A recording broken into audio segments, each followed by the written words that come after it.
Hello everyone. So hope you all are doing good. So in the last part of the tutorial, in the last parts of the tutorial, I've already taught you how to manage stops from the backend in the WordPress admin panel.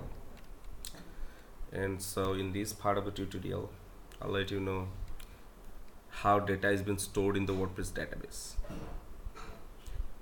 So this is very vital for you. If you know how the data is stored in the WordPress database, then you can write your custom MySQL queries to fetch the data, and you'll better understand WordPress. So with the typical installation of WordPress, it comes up with 12 database tables. The first one is users table, second one is user meta, then term taxonomy, term relationship, terms, term meta, posts, post meta, options, links, comments, and comments meta. So these are the 12 tables that comes up with the default WordPress installation. So let's start with the WP users table. WP users table, it's actually stores the users information. Like for me, there is one user in my local database, that is the super admin, super user, and those are the credentials that has been stored against that particular user. Okay. ID, auto increment ID, or user login, or user password, user nickname, nice name, user email, user URL, user register and which date, activation key, status, display name. Okay. So in the users meta table, it stores the additional stuff of that particular user. So these are the important stops, the main required stops that has been stored in the users table, and the user meta table, the additional data information of that particular user. So I'll let you and I'll make you understand how they're related. See, here there is a ID. This ID is one for this particular user. If I'll create another new user, or if anybody who registers into my website, then a new record enters into this website, this database table, and the ID automatically increments from 1 to 2, 3, 4, so on. Okay. So here there is only one user in my database table, so the ID is 1, and in WP users meta table, see, there is user ID 1, user ID 1, and all this data is for that particular user. So if you understand the primary key and foreign key concept, this is how the data is stored. So for this table, this ID is the primary key, and for this table user meta, that same ID is the foreign key. Okay.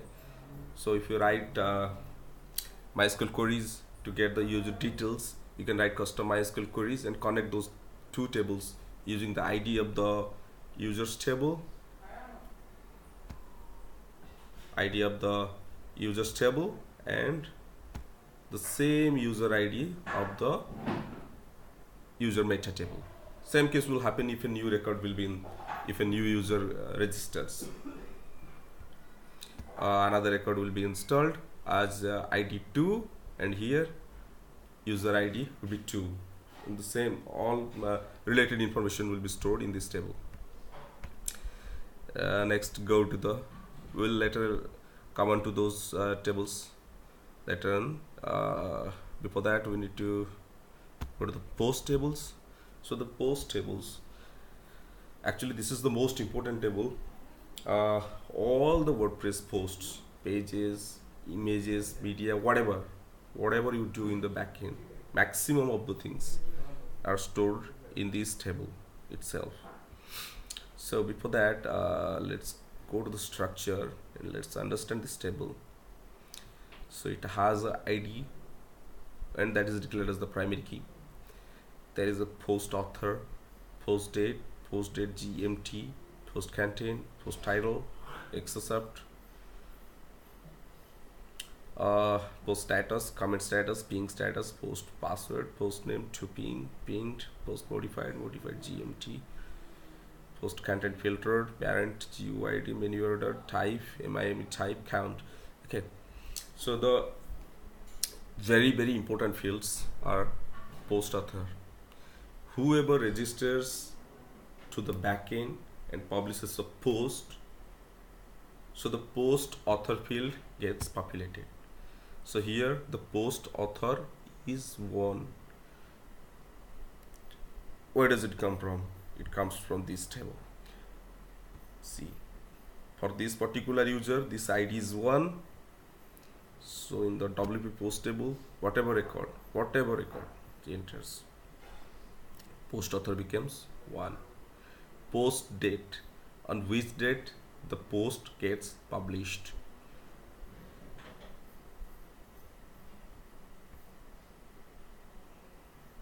Post content, what is the content of that post? You can check in the backend sample page. See, hello world. Okay, sample page, this one. This is an example page. Whatever is written here, that has been stored in this field. Okay.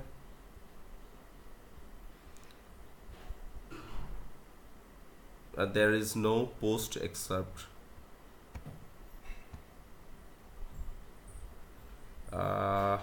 If you enable the post excerpt,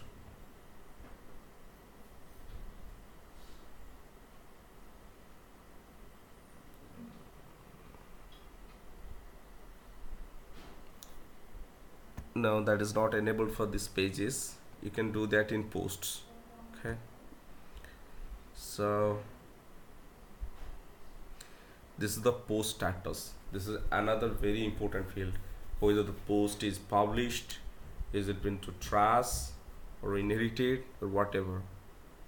This is a flag that is maintained in this field, and you can check it when you will see here the status is published. You can edit the status just to whatever, pending review, draft, whatever. Once you do this, the database will be automatically updated. Then the comment status, this open closed, this means the viewer who is viewing the website in the front end, he will be either authorized, I mean there will be option for comment box to give the comments, whether you can give comments or can't, that you can decide yourself. If the comment status is open, then the user can give comments. If the comment status is closed, then the user can give comments. Then another thing is, you can make the post a password protected post. This is the post title. Post name field holds the post title. Sample page, for me this is the sample page, so slog actually. And another very important thing is the post type. As I had already demonstrated in the last tutorials, WordPress has two main things in the backend. One is the type page and another type is post. Here is also the same thing, pages and posts. So whatever, in whichever section you create content, so that will be stored in the database. Whether it is a type page, if you create a page, new page, then a new page will be stored. If you create a new post, and a new post will be stored, and the type will be accordingly managed. Let's do a practical. My test phase, my test page content, and I'll publish.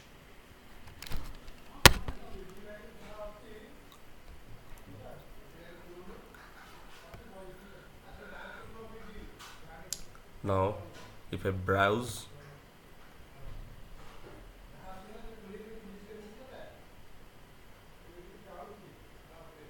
see my test page and the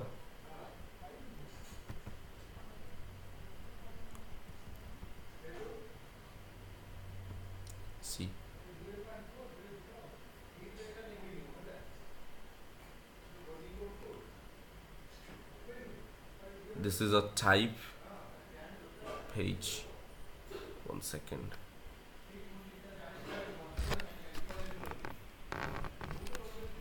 uh, Let me short it so it will be easier for you to work around actually. If I sort it,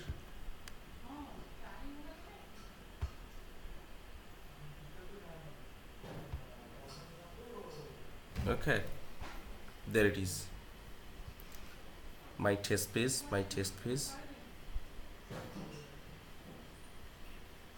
Yeah, the post type is page here.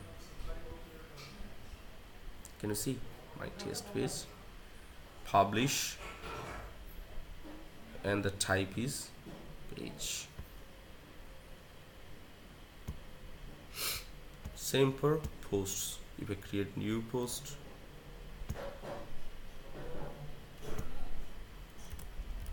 one test post, one test post,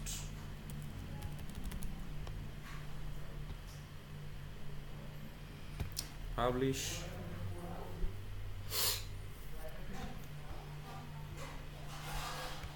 browse, see, one test post, the status is publish. Don't be confused with this record. Whenever you publish a post or a page or inherit a record, it by default gets inserted to the database. So you need to check the post status, and those publish status posts are the posts that you have inserted actually. And see here, the post type is post in this case.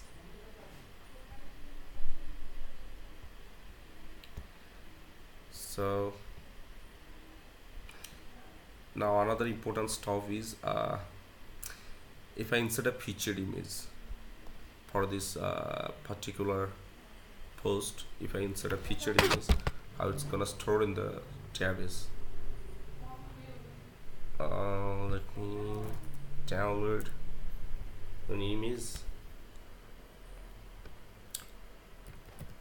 sample image, whatever.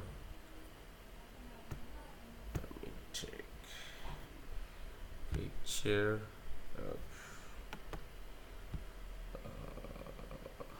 apples.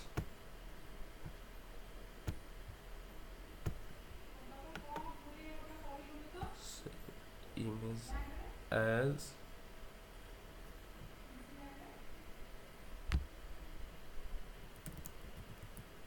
apples.jpg.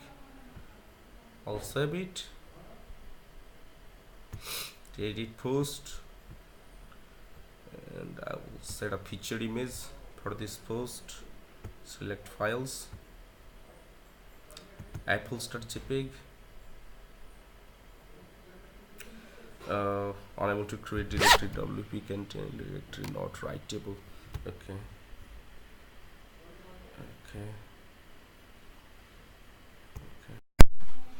So as we have uploaded a featured image for that particular post, now let's get back to the admin panel and check how it looks like. I'll get to pages,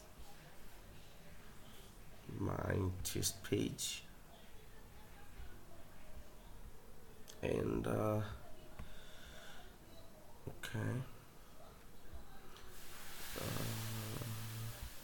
let me upload another featured image. Upload files, select files, let me upload this picture. Okay, so now you have uploaded a featured image for my test page, and once you update this, okay, so that's been updated. Now if I go, and check WP post table.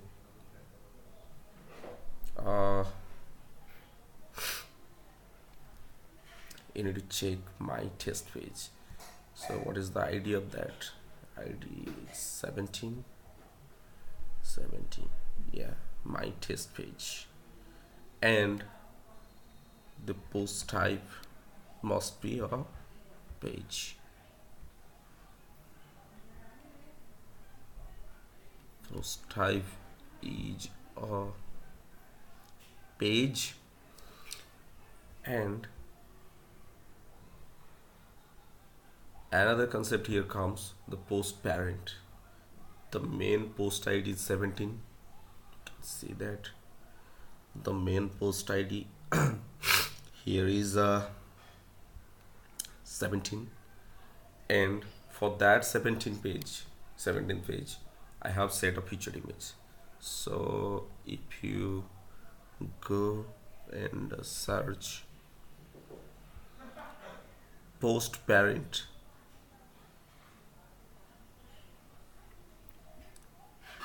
where is that post parent as 17, you understand this is the primary key and foreign key concept.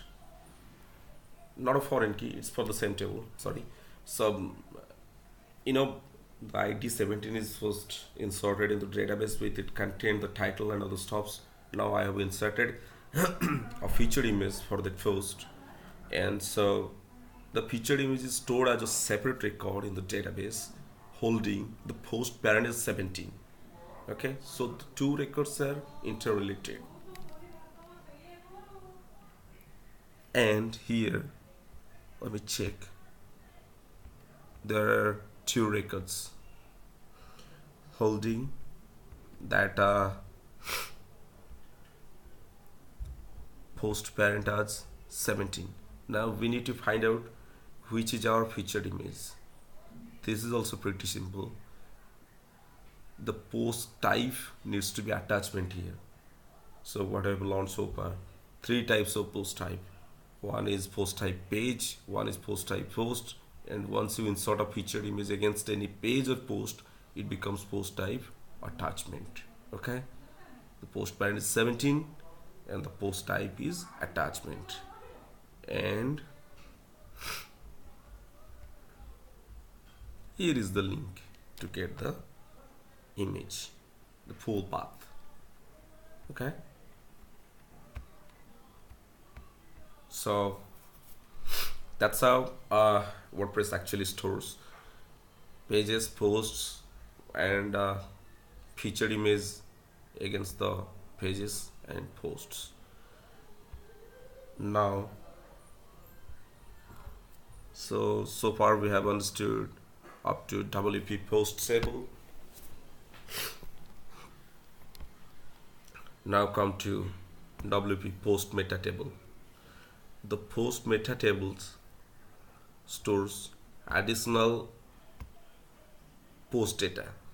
For an example, if I go to post, this is one of test post.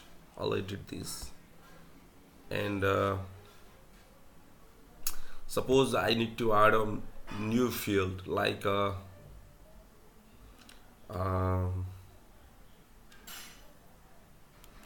I'll create a post first. Let's first create a post. The post name is let's say name of author. Here is the content. This is a post of a author, and here you need to add a date of birth field. You can see there is no option for adding a new field. Is it there? No, it's not. But WordPress fortunately has the option. You need to enable it. Once you enable this custom field, then it comes there. Can you see custom fields?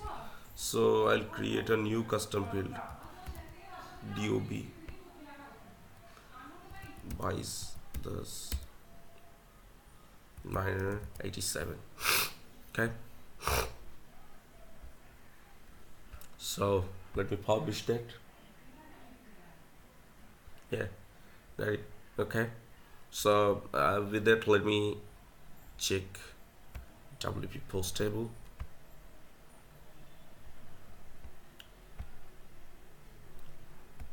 This is the